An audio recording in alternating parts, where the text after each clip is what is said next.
Bonjour à tous, j'espère que vous allez bien. Le 4e épisode de la série Le livre de Boba Fett est arrivé le 19 janvier sur Disney+, et je vous propose de découvrir mon avis sur celui-ci ainsi que mon analyse aujourd'hui.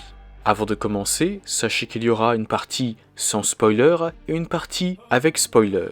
Mais ne vous inquiétez pas, vous serez prévenus avant que je passe au spoiler et vous avez aussi un chapitrage. Sur ce, débutons avec la partie sans spoiler. Cet épisode est bien meilleur que le précédent. À la manière du 2e épisode, il nous montre plus de passé que de présent. Mais il y a une raison à cela, et vous comprendrez pourquoi quand vous aurez vu l'épisode. En tout cas, il fait le pont entre les deux périodes, nous fait comprendre les motivations de Boba Fett, nous montre l'évolution de ce personnage, et nous annonce du bon pour la suite, du très bon. Et d'ailleurs, je le trouve vraiment très réussi cet épisode. Pour l'instant, je préfère toujours le chapitre 2, mais en ce qui me concerne, le chapitre 4 est juste derrière. Passons maintenant au spoiler. Si vous n'avez pas encore vu l'épisode, je vous conseille de quitter la vidéo. À toi Gandalf. Dans le passé, nous en arrivons au dernier flashback. Un flashback qui fait le pont entre le passé et le présent. Après les événements du chapitre 5 de The Mandalorian, Boba Fett trouve Fennec Shand et l'amène dans un atelier dans la banlieue de Mos Eisley. C'est là qu'elle est devenue un cyborg. Et apparemment, c'est aussi ici que le groupe de cyborgs apparu dans l'épisode précédent, les modifiés, ont été opérés. Je ne m'attendais pas à voir un atelier de ce genre sur Tatooine, mais pourquoi pas ? Si quelqu'un a décidé de faire fortune de cette façon sur cette planète, tant mieux pour lui. Quoi qu'il en soit, grâce à l'aide de Fennec, Boba Fett récupère son vaisseau de combat Firespray, le Slave One.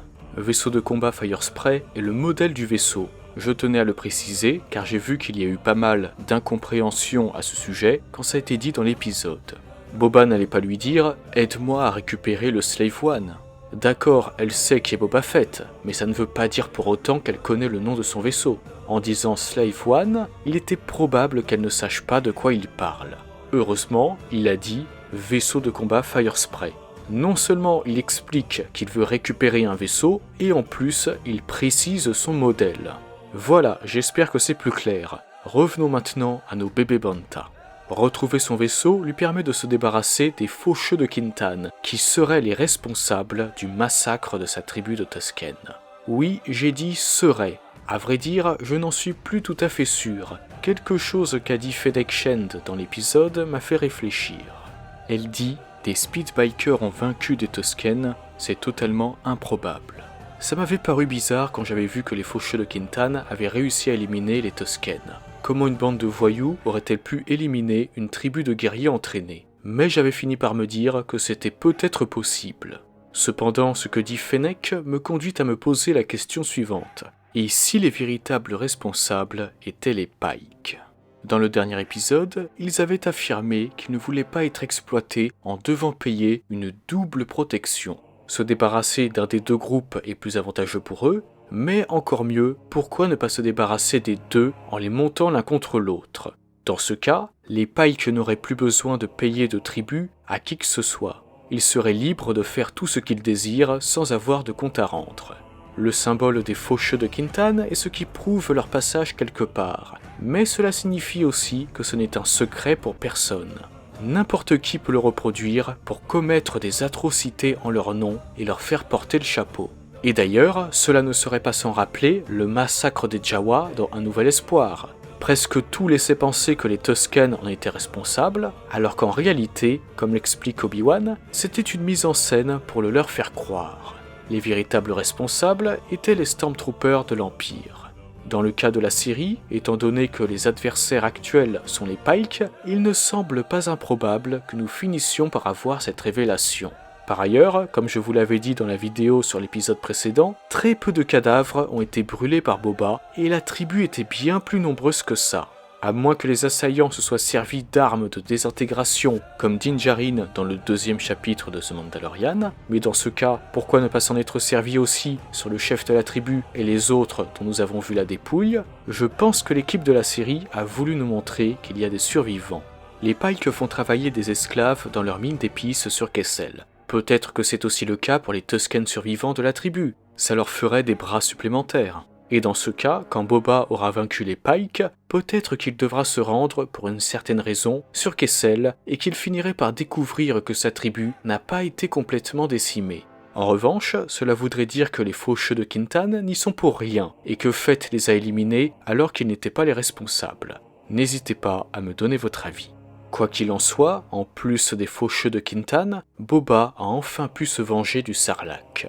Le coup de la charge sismique qui tombe dans sa gueule et cause la mort de la créature fait franchement plaisir. D'ailleurs, on ne va pas se mentir, entendre le son de la charge sismique quand elle explose est toujours un plaisir pour les oreilles, peu importe la situation. Mais je pense que le passage le plus intéressant de l'épisode est celui dans lequel Boba nous explique pourquoi il veut prendre la place de Fortuna et donc pourquoi nous le retrouvons en tant que daimyo de Tatooine dans la série. Comme l'affirme Fett, vivre avec les Tusken ne l'a pas ramolli, ça l'a rendu plus fort. Cette vie à leur côté lui a permis de se remettre en question. Le personnage a évolué, tout comme il avait évolué quand il était jeune et avait son propre syndicat de chasseurs de primes, et que finalement il a décidé de travailler seul. À présent, Boba en a marre de bosser pour des idiots au risque d'en mourir, et aussi de voir les siens perdre la vie parce qu'ils sont entourés d'abrutis qui n'en ont rien à faire d'eux. Quand on voit le sale coup que lui a fait Jabba en lui mettant une prime sur sa tête, ce qui lui a mis tous les autres chasseurs de primes sur le dos, alors que Fett l'avait bien servi pendant de nombreuses années, on ne peut que le comprendre. C'est sûr que si tu veux vraiment que les choses changent, tu dois t'en charger toi-même. Comprendre les intentions de Fett, pourquoi il a pris la place de Fortuna, voilà les réponses que j'attendais dans cette série depuis cette fameuse scène post-crédit de The Mandalorian. Du côté du présent, les flashbacks, ceux se déroulant après le retour du Jedi, sont désormais terminés et ont rempli leur rôle à la perfection. Nous expliquer ce qui est arrivé à Fett entre le retour du Jedi et les événements de la série, et pourquoi il a voulu prendre la place de Fortuna. Boba Fett est à présent totalement guéri et n'a plus besoin du spa tatooinien. On constate également qu'il a grandement changé mentalement. Il a mûri. Le Boba Fett de cet épisode n'est pas le même que celui des épisodes précédents. On le sent plus assuré, plus confiant.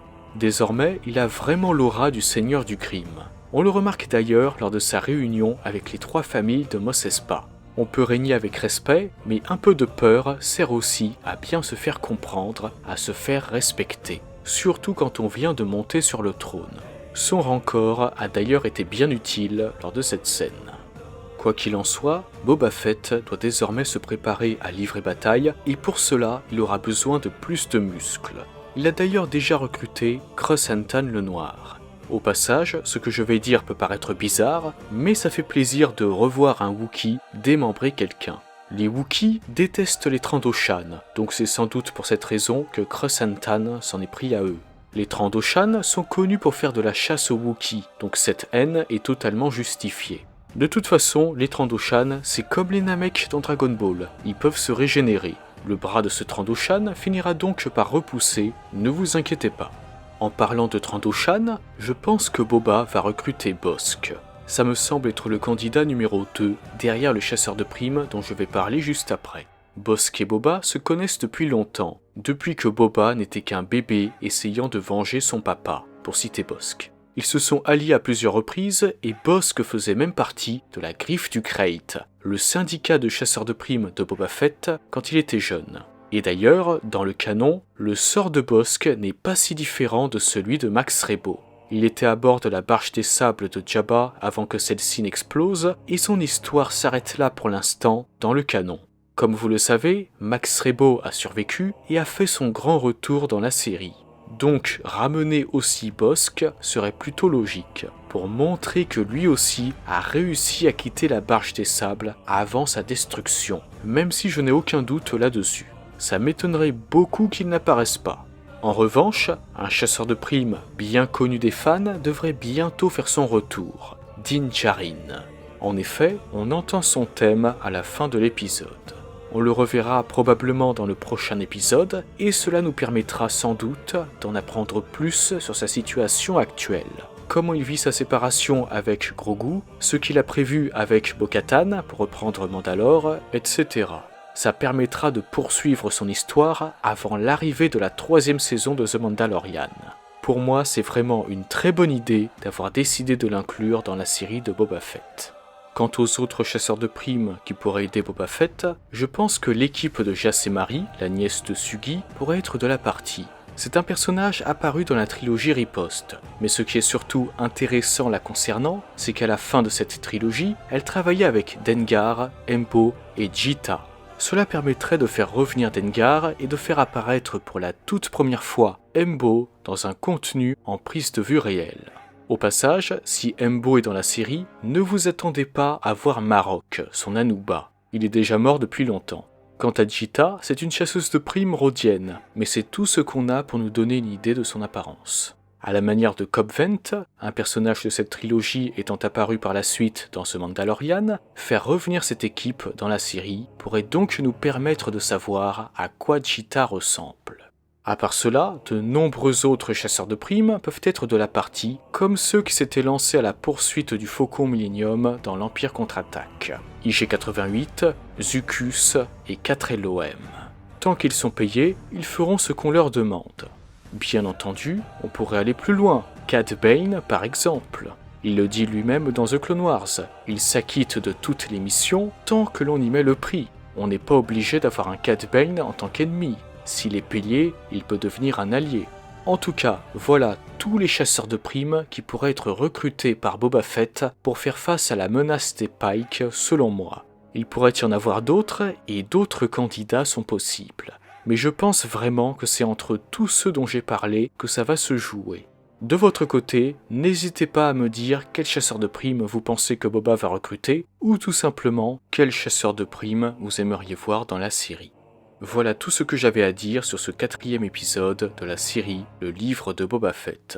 Pour moi, cet épisode est incroyable et nous annonce du très bon pour la suite. Suite qui promet d'être captivante et riche en surprises. En tout cas, de votre côté, n'hésitez pas à me partager votre avis sur cet épisode. Si vous avez des théories ou des prédictions, n'hésitez pas également à m'en parler en commentaire. C'est avec plaisir que j'en discuterai avec vous.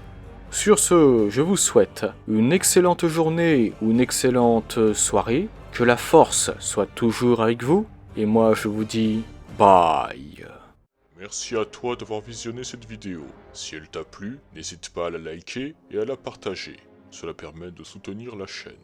En outre, si ce n'est pas encore fait, tu peux t'abonner et activer la cloche des notifications pour être au courant de la sortie de toutes mes futures vidéos. Sur ce, que la force soit avec toi.